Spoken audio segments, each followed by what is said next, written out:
Let me show you around the Marriott Lakeshore Reserve Studio size unit. There's a locked closet in the hallway, I did try opening that, and a nice sized living room with a couch that pulls out into a bed, as well as this great kitchenette with a full-size refrigerator, a dishwasher, 2 burners, and a microwave.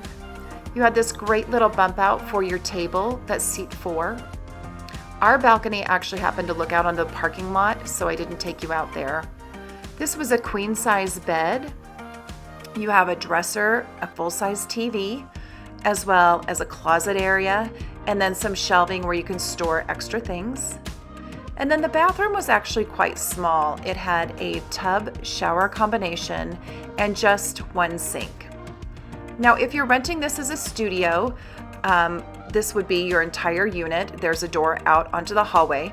But if you're in a 2-bedroom unit, lock off, this is the door that would enter into the second unit, which is the 1-bedroom unit. I have a tour of that up on the site.